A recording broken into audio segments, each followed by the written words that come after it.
कुछ तो मजबूरियां रही होगी उनकी, यूं ही कोई बेवफा नहीं होता।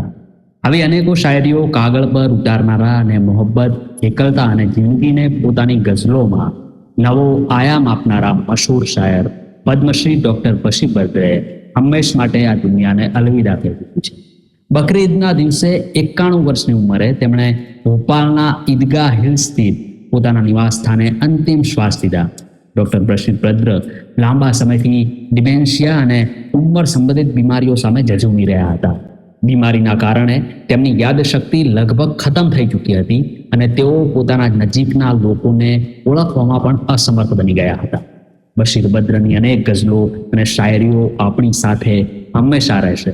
બશીર બદ્ર તેમની શાયરીથી આપણને એટલી ઊંચી વાતો સમજાવી જાય છે કે જે સમજવા માટે ઘણીવાર વર્ષો નીકાળી દેવા પડે. બશીર બદ્ર કહે છે, દુશ્મની જમકર કરો લેકિન ये गुंजाइश रहे, जब कभी हम दोस्त हो जाए तो शर्मिंदा न. तो बशीर बद्र એવું પણ કહી શકે છે કે महबूब का घर हो कि बुजुर्गों की जमीनें, जो छोड़ दिया फिर उसे मुड़कर नहीं देखा. પોતાની જાત પર ક્યારેક જો કોન્ફિડન્સ હલવા લાગે તો બશીર બદ્રનું આ શેર જરૂરથી યાદ કરી લો.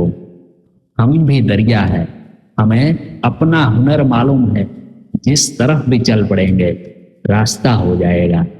તો આજીવન સાથે રહેવાના વાયદા કરીને પછી અલગ થઈ જતા પ્રેમીઓ માટે આશ્વાસન ભર્યો શેર લખતા બશીર બદ્ર કહે છે, મુસાફિર હમ ભી, મુસાફિર હો તુમ ભી, કિસી મોડ પર ફિર મુલાકાત હોગી.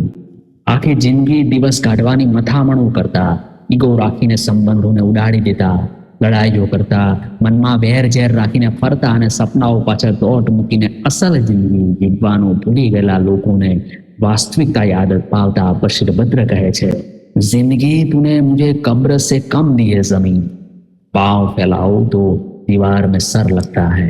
આખી જિંદગીની મહેનત અને પોડાકૂટ પછી છેલ્લે શું મળે છે? કબરથી પણ ઓછી જમીન, અને એમાંય જો પગ ફેલાવું ને તો દિવાલ સાથે માથું અથડાવા લાગે. અને બશીર બદ્રે લખેલા શેરમાંથી આ મારો મનપસંદ શેર છે. ગુલામી કો બરકત સમજને લગે, અસીરોं को ऐसी रिहाई न दे, खुदा ऐसे एहसास का नाम है, रहे सामने और दिखाए